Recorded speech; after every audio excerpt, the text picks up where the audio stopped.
الحمد لله رب العالمين والعاقبة للمتقين والصلاة والسلام على سيد الأنبياء والمرسلين وعلى آله وأصحابه أجمعين أما بعد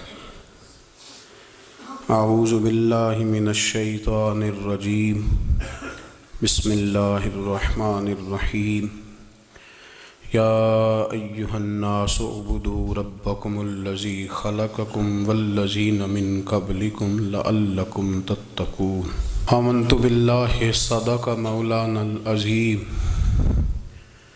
وصدق رسولنا بلاغ المبين ونحن على ذلك لمن الشاهدين والشاكرين والحمد لله رب العالمين قال الله تبارك وتعالى في شان حبيبه مخبرا وامرا إن الله وملائكته يصلون على النبي يا أيها الذين آمنوا صلوا عليه وسلموا تسليما الصلاة والسلام عليك يا سيدي يا رسول الله وعلى آلك وأصحابك يا سيدي يا حبيب الله الصلاة والسلام عليك يا سيدي يا نبي الله وعلى آلك وأصحابك يا سيدي يا نور الله اللهم صل على سيدنا ومولانا محمد معدن الجود والکرم وآلہ وصحبہ وعطرتہ وبارک وسلم۔ تمام تعریفیں حمد اور ثنا اللہ تبارک و تعالیٰ کے لیے، درود و سلام نبی اکرم نور مجسم شفیع معظم احمد مجتبیٰ جناب حضرت سیدنا محمد مصطفیٰ صلی اللہ تعالیٰ علیہ وسلم کی ذات والا صفات کے لیے حمد و صلات کے بعد، دوستو، بزرگوں اور بھائیوں، قرآن مجید فرقان حمید میں اللہ تبارک و تعالیٰ نے فرمایا ہے اپنے بندوں کو اپنی عبادت کی طرف توجہ دلائیے، اپنے بندوں کے دلوں میں عبادت کا شوق، ذوق اور نظریہ پیدا فرمایا یا ایھا الناس اعبدوا ربکم الذی خلقکم، اے ایمان والو، اے لوگو، اپنے اس رب کی عبادت کرو جس نے تمہیں پیدا کیا ہے،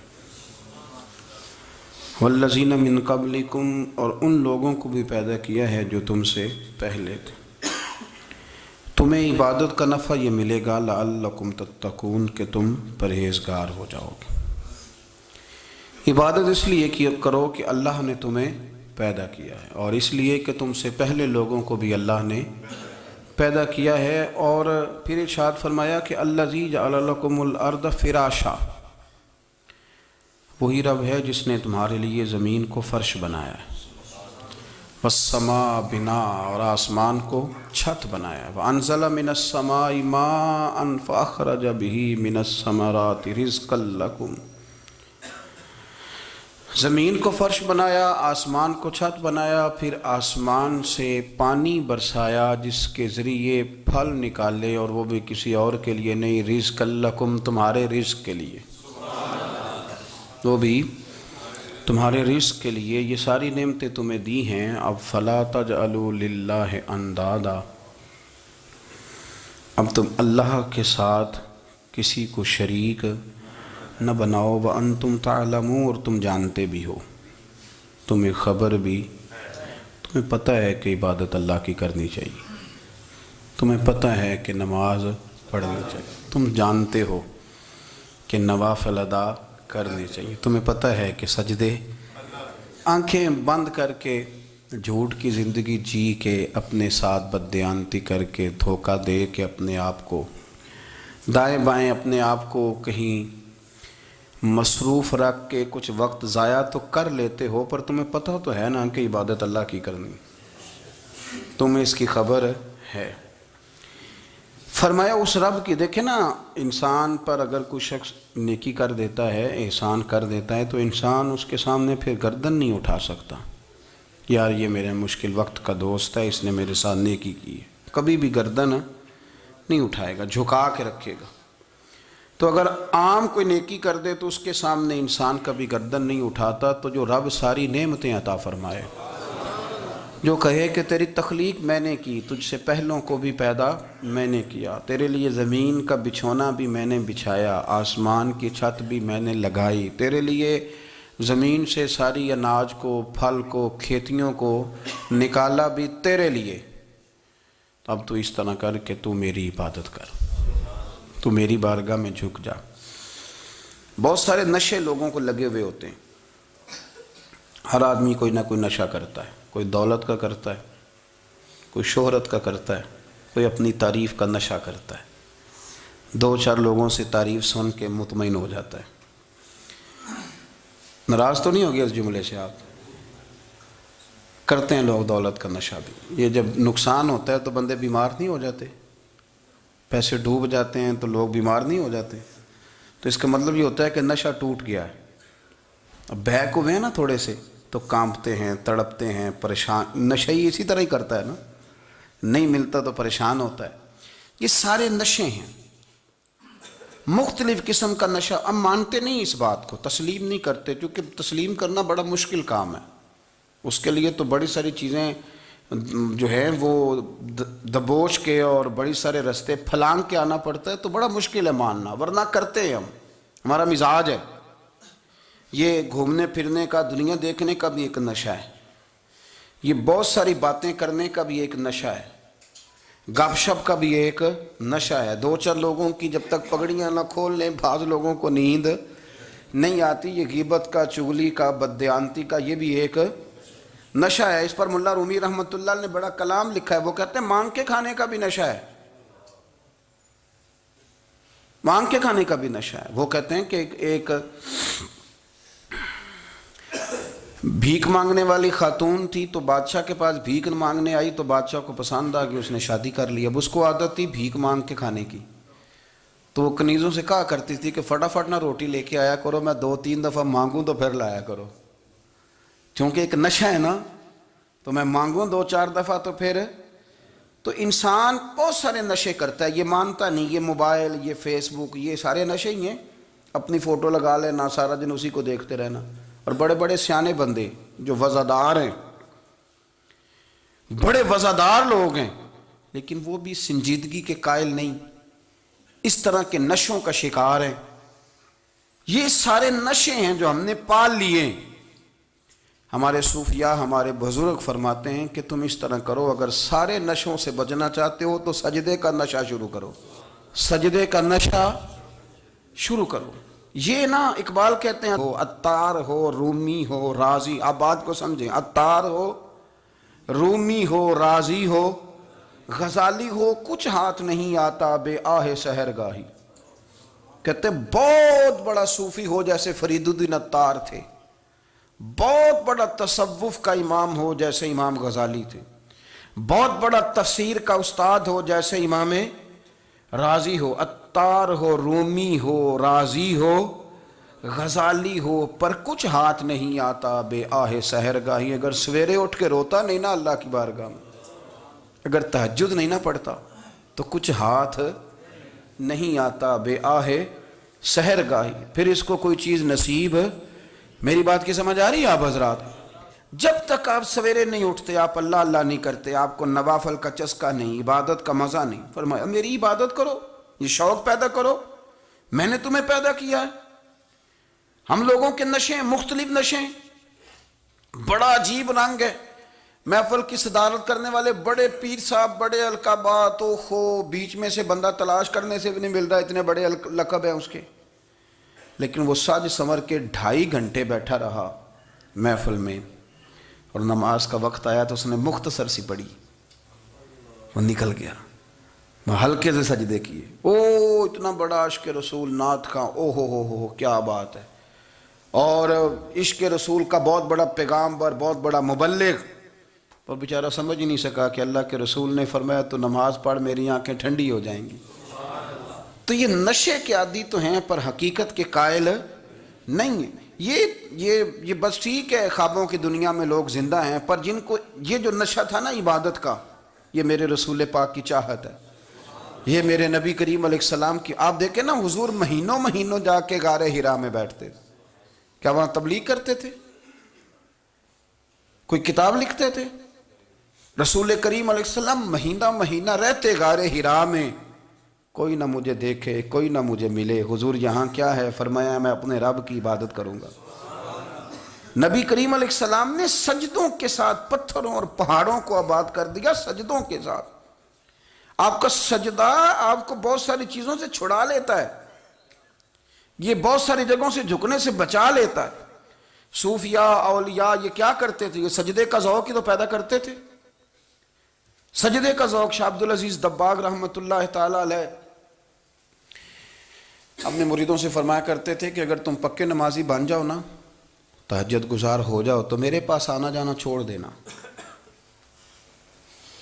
عرض کی حضور کیوں؟ فرمایا میں تمہارے اور رب رسول کے رستے میں رکاوٹ نہیں بننا چاہتا، اور میرا مقصود ہے تمہیں وہاں تک پہنچانا. جب پہنچ گئے تو پھر میری ضرورت ختم ہو گئی. ہاں کبھی وسوس آئے، شک پیدا ہو، تکلیف ہو تو آنا، ورنہ میں نہیں چاہتا کہ میں رکاوٹ بنا رہوں. تم اللہ اللہ کرو، اس مالک کو راضی کرو. میرے رسول پاک علیہ وسلم نے فرمایا بندہ اللہ کے سب سے قریب اس وقت ہوتا ہے جب وہ سجدے کی حالت میں ہوتا ہے. کس کے قریب ہوتا ہے؟ اللہ کے سب سے قریب ہوتا ہے. وہ بڑا نیڑے ہے رب کے، بڑا قریب ہے، اس لیے کہ وہ حالت سجدہ میں. وہ جب سجدے کرتا ہے نا، اس کی بارگاہ میں جب جھک جاتا ہے. آپ ذرا سجدے کی کیفیت دیکھیں نا، زبان بھی یہاں ہے، آنکھ بھی یہاں ہے، کان بھی، عقل بھی ساری، اس نے سارا کچھ رکھ دیا سجدے میں. آپ وہ کبھی پیچھے جائیں تو دیہاتوں میں کہا جاتا تھا ناک سے نکیریں نکالو، بہت بڑی سزا ہوتی تھی نا، ناک سے نکیریں نکالو، بڑی سزا ہوتی تھی. تو اس نے کہا مالک مجھے کسی نے کہا نہیں، پر دیکھنا میں نے رکھ دی ساری عقل سجدے میں، اور رکھ کے کہا کیا؟ سبحان ربی یا اللہ، اللہ میں پست ہوں تو اعلیٰ ہے، اللہ تو میرا رب ہے اور تو سب سے اعلیٰ. اتنا. اور فرمایا جب یہ اس کیفیت میں ہوتا ہے تو پھر یہ اپنے رب کے قریب ہوتا ہے. کثرت عبادت، نوافل. ہمارے ہاں عمرے کی قرآن اندازی محفلوں پہ ہونے لگ گئی ہے، حالانکہ حدیث سے ثابت نہیں.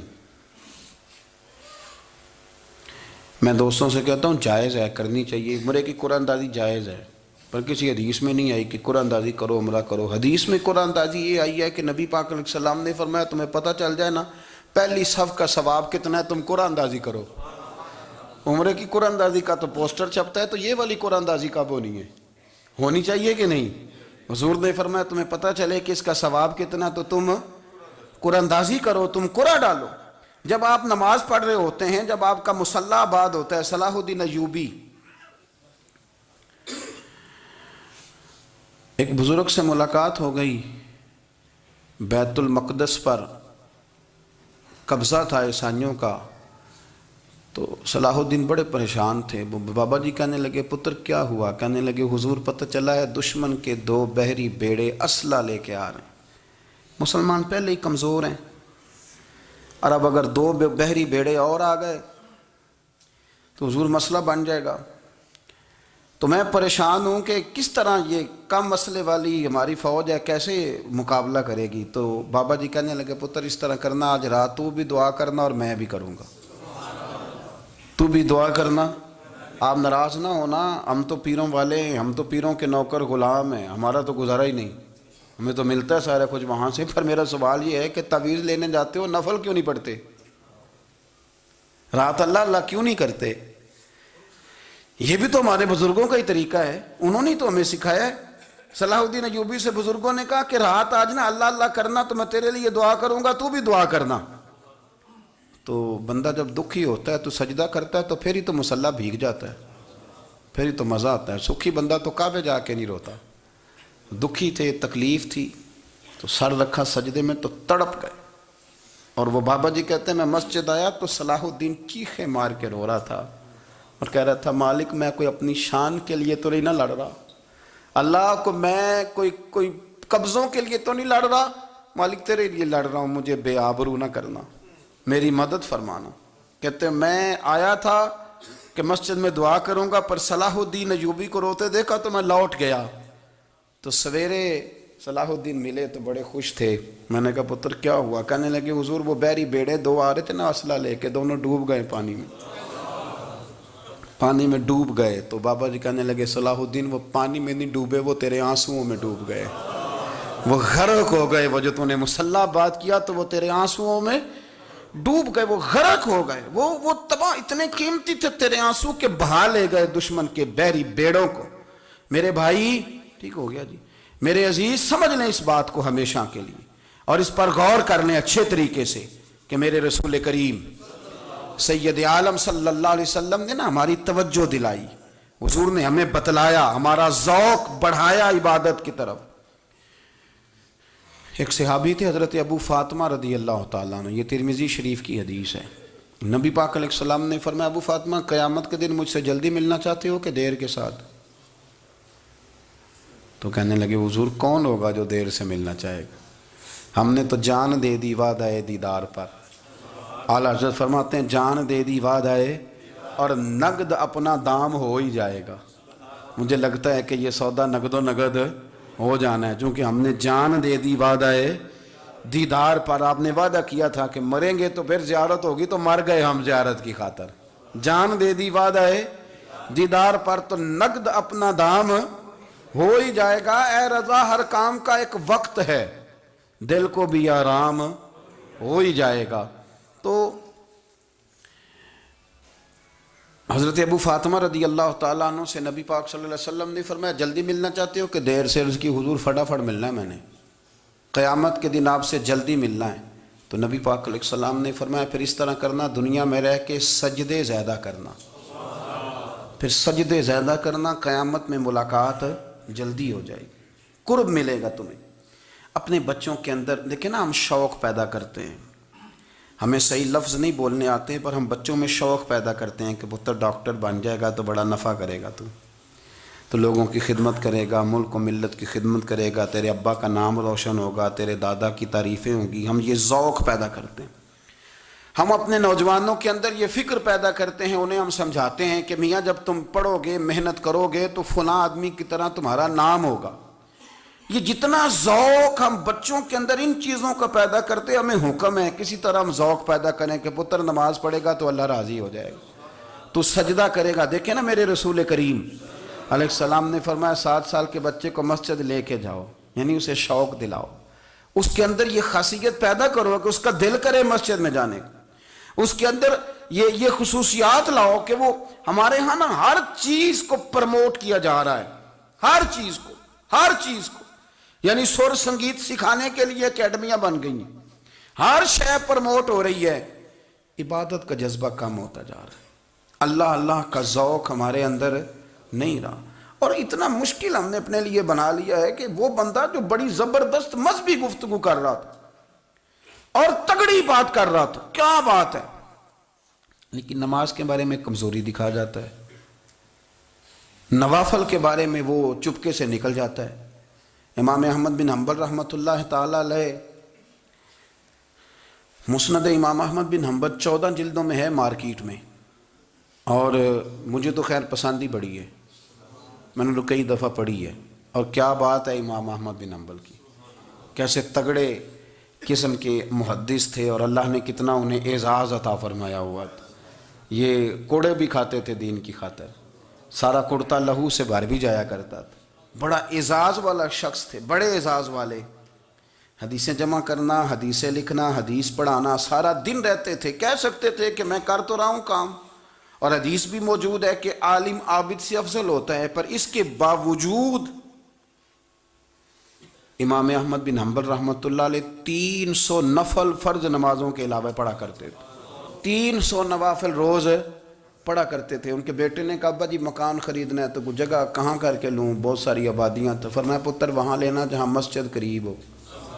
میرے رسول کریم سید عالم صلی اللہ علیہ وسلم اتنا پسند کرتے مسجد کو، اتنا پسند کرتے نماز کو، کہ رسول کریم صلی اللہ علیہ وسلم تہجد کی نماز بھی پڑھتے، پھر حضور فجر کی نماز بھی پڑھتے، نبی پاک وتر کو الگ کر کے پڑھتے، عشاء کے ساتھ نہیں پڑھتے۔ یہ تو ہم اس لیے اجازت دی ہمارے بزرگوں نے کہ بعد میں اٹھے گا کون علیحدہ وطر پڑھنے کے لیے، عشاء کے ساتھ پڑھ لے، وطر پڑھتے، تہجد پڑھتے، فجر پڑھتے، اشراق پڑھتے، چاشت پڑھتے، پھر مغرب کی نماز کے بعد 6 رکعت اوابین پڑھتے، پھر رات کو صلاۃ اللیل پڑھتے۔ سیدہ عائشہ صدیقہ کہتی ہیں زمانہ سو جاتا اور میرے رسول مصلی بچھا کے کھڑے ہو جاتے، او یار کھیتی باڑی کر کے نہیں، محنت مزدوری کر کے نہیں۔ جناب عائشہ کہتی ہیں میں یہ بھی دیکھتی کہ حضور ایک آیت شروع کرتے تو ساری رات اسی کو پڑھتے، اور میری نظر جاتی تو قدم مبارک پہ ورم آ جاتا۔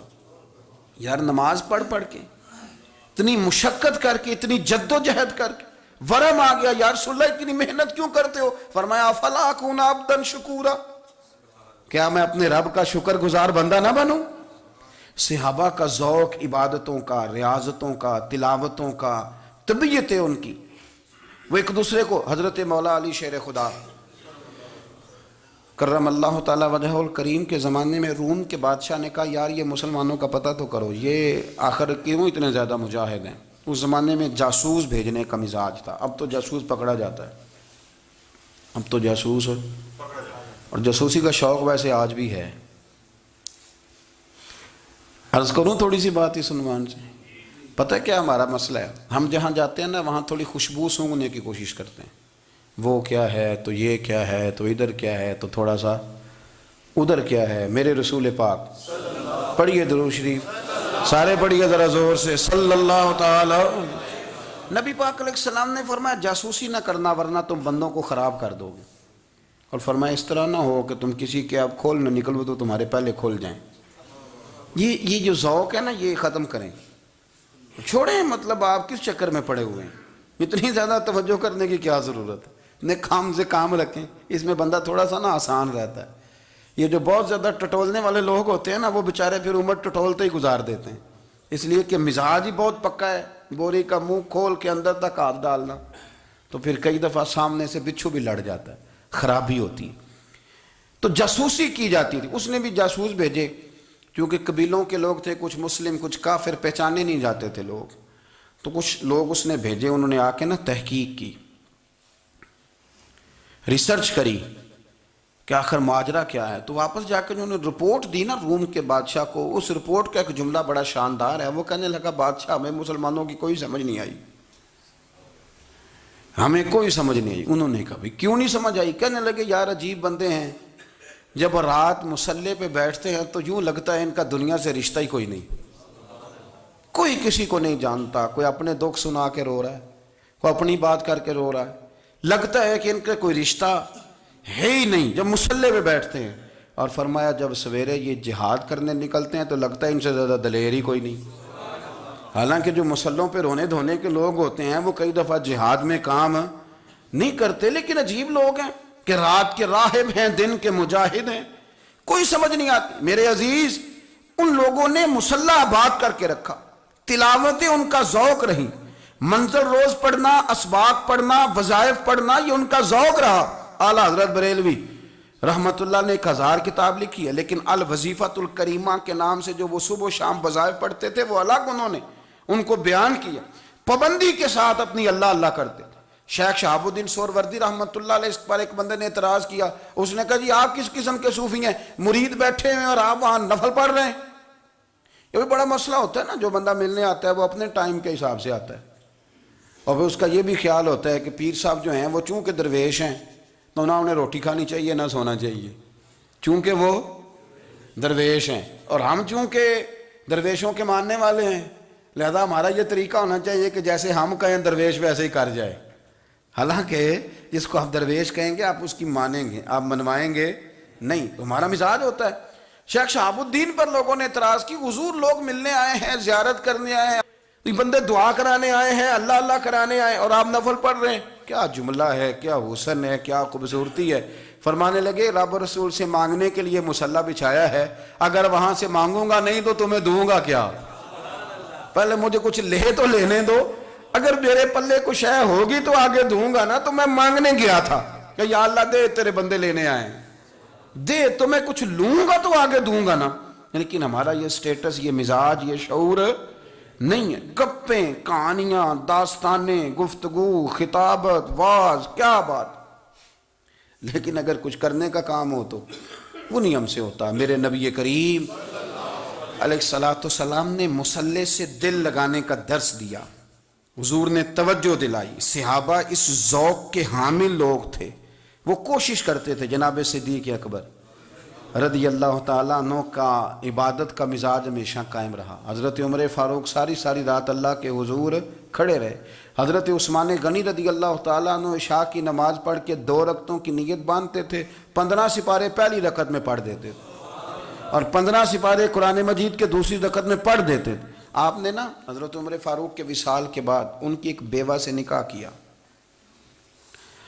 حضرت عثمان غنی نے نکاح کیا۔ وہ خاتون آپ کے نکاح میں آئیں تو عرض کرنے لگیں امیر المومنین میرے لیے اعزاز تو بہت ہے کہ میں امیر المومنین کی بیوہ تھی تو امیر المومنین کی منکوحہ ہو گئی ہوں، لیکن حضور نہ تو میں جوان ہوں کہ میرے اندر رغبت ہوتی اور نہ میں اب اس قابل ہوں کہ کوئی خدمت کر سکوں، میرے ساتھ نکاح کی وجہ کیا بنی؟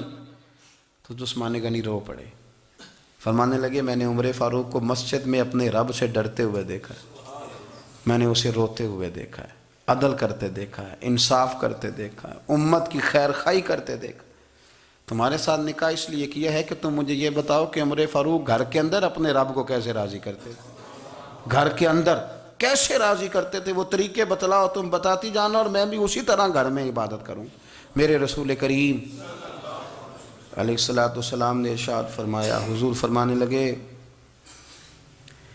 جس گھر میں اللہ کا ذکر ہوتا ہے وہ گھر زندوں کا ہے، اور جس گھر میں رب کریم کا ذکر نہیں ہوتا وہ گھر زندوں کا نہیں ہے۔ گھر نا ہم نا کتابوں میں پڑھتے ہیں کہ ایک بزرگ کہتے ہیں، حضرت فضیل بن عیاض کہتے ہیں کہ میں ایک گلی سے گزر رہا تھا تو گھر کے اندر کسی قاری صاحب نے قرآن کی آیت پڑھ دی، وَلِمَنْ خَافَ مَقَامَ رَبِّهِ جَنَّتَانِ، میں میرے کانوں سے ٹکرائی تو اللہ نے میری کایا ہی پلٹ دی، میں توبہ کر گیا۔ اب گھر کے اندر سے آواز آئے تو صحیح نہ تلاوت کی، پر اندر سے آواز آتی نہیں، یا ڈیک بجنے کی آواز آتی ہے، یا ٹی وی چلنے کی آواز آتی ہے، یا دھوم مچانے کی آواز آتی ہے۔ عبادت کا وہ جو خاص شوق تھا، وہ جو حسن تھا، وہ جو توانائی تھی، وہ جو بات تھی۔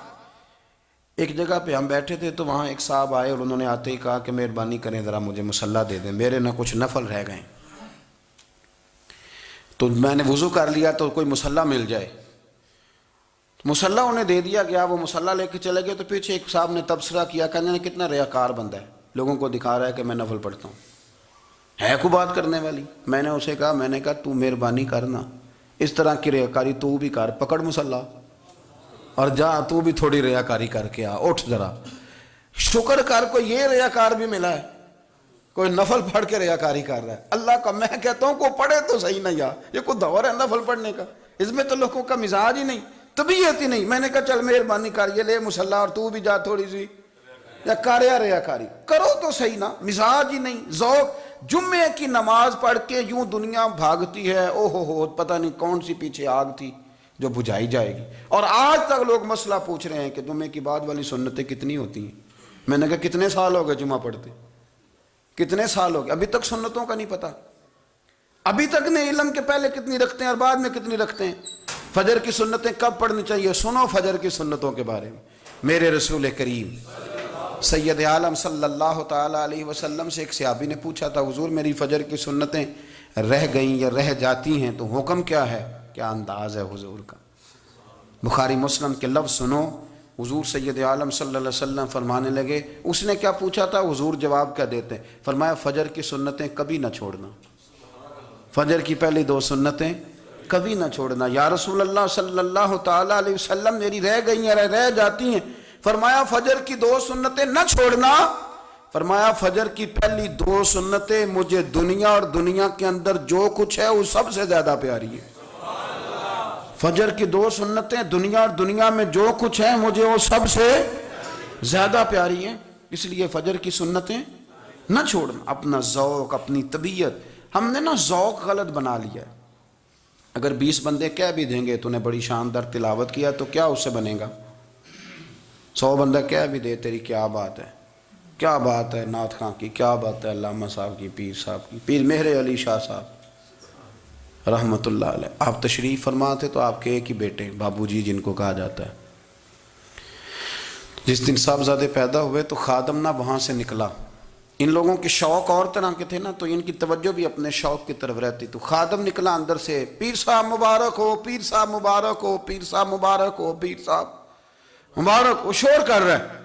تو پیر صاحب کو وجد ہو گیا، اللہ اکبر اللہ اکبر اللہ.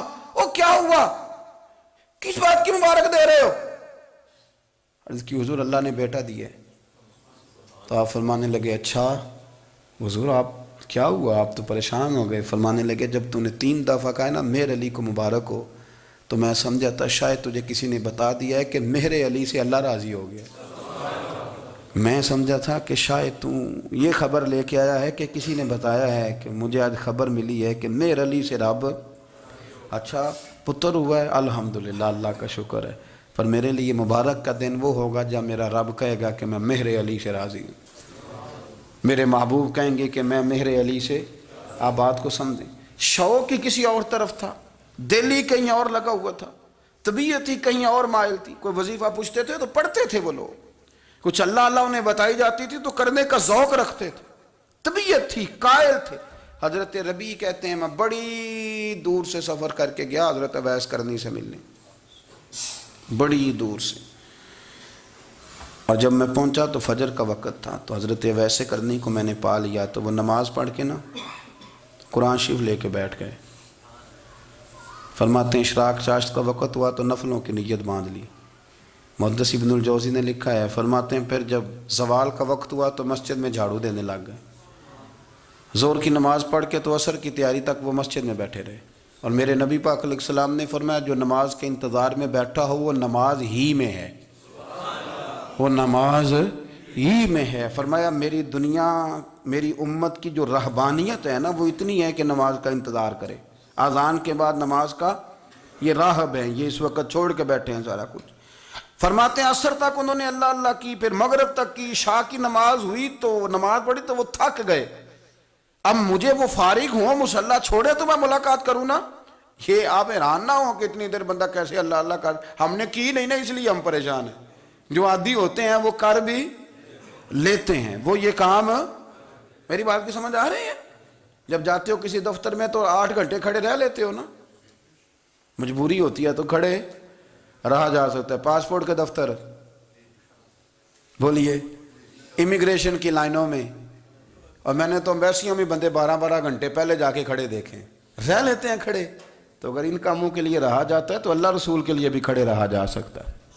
تو فرمانے لگے کہ جب عشاء کی نماز کے بعد آخر انسان تھے، تھک گئے، نیند کا غلبہ ہوا تو تھوڑی ایسے آنکھ بند ہوئی تو کھلی تو رونے لگے. حضرت ویسے کرنی رو کے کہنے لگے مالک مجھے غافل تو نہ کر، ابھی میں نے کیا بھی کچھ نہیں، دن ختم ہو گیا، کوئی نفل نہیں، کوئی اللہ اللہ نہیں، اللہ مجھے غافل نہ کر، میری مدد فرما. فرماتے ہیں جب وہ روئے تو میرے ساتھ جو شخص تھا میں نے کہا اٹھو چلیں. کہنے لگا حضور ملا نہیں. فرمایا جو میں لینے آیا تھا وہ مجھے مل گیا ہے، جو میں ان سے سیکھنے آیا تھا وہ مجھے نصیب ہو گیا، اب اور میں نے کیا لینا، ختم ہو گئی بات، اٹھو چلیں. اللہ کے بندوں نے حضرت ربیعہ بن کعب اسلمی رضی اللہ تعالیٰ عنہ فرماتے ہیں، کہتے ہیں جب بنو قریظہ اور بنو نذیر یہودیوں کے ساتھ حضور علیہ السلام نے جنگ کا اعلان فرمایا تو وہ دشمن ہو گئے. ہمیں خطرہ تھا کہ وہ رات کو کہیں محبوب کو تکلیف نہ دیں.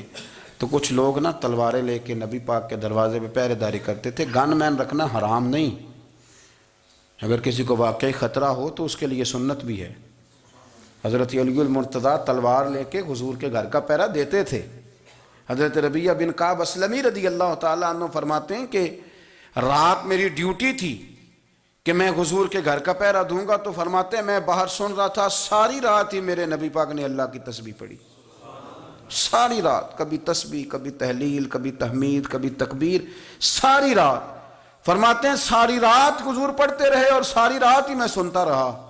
مجھے اونگ آ گئی، میری آنکھ لگ گئی، حضور ابھی پڑھ رہے تھے، میں تھک کے سو گیا. اور فرماتے ہیں جب میری آنکھ دوبارہ سے کھلی تو میرے کانوں میں پھر کوئی چیز گونجی تو میں نے کان لگایا تو میرے حبیب ابھی بھی اللہ کو یاد کر رہے.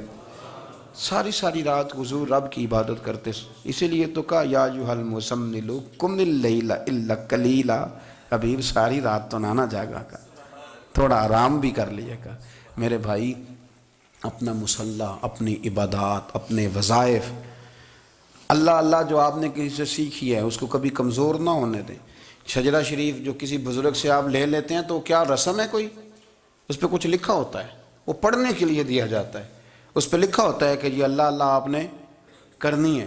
ساری زندگی کسی اسکول میں داخل ہو گئے اور وہاں جا کے آپ نصاب ہی نہ پڑھیں، کتاب ہی نہ کھولیں تو پاس ہو جائیں گے؟ وہ کہتے ہیں میں 20 سال جاتا رہا ملا کچھ نہیں، تو آپ نے لیا کیا ہے؟ ایک اتنی سی کتاب تھی، اس کو تو کھول کے آپ دیکھ نہیں سکے، اس کے وظائف تک تو رسائی نہ ہوئی، اس لیے کہ اللہ اللہ کرنا مشکل ہے اور تصویر کھنچانا یہ آسان کام ہے۔ تو جو آسان ہے اس طرف ہماری توجہ لگی رہتی ہے اور جو مشکل ہے اس طرف ہم ذوق پیدا نہیں کرتے۔ یا ایھا الناس اعبدوا ربکم الذی خلقکم والذین من قبلکم لعلکم تتقون، اے لوگوں اس رب کی عبادت کرو جس نے تمہیں پیدا کیا اور تم سے پہلوں کو پیدا کیا، اس لیے عبادت کرو کہ تم پرہیزگار ہو جاؤ گے۔ مالک سمجھنے کی توفیق عطا فرمائے۔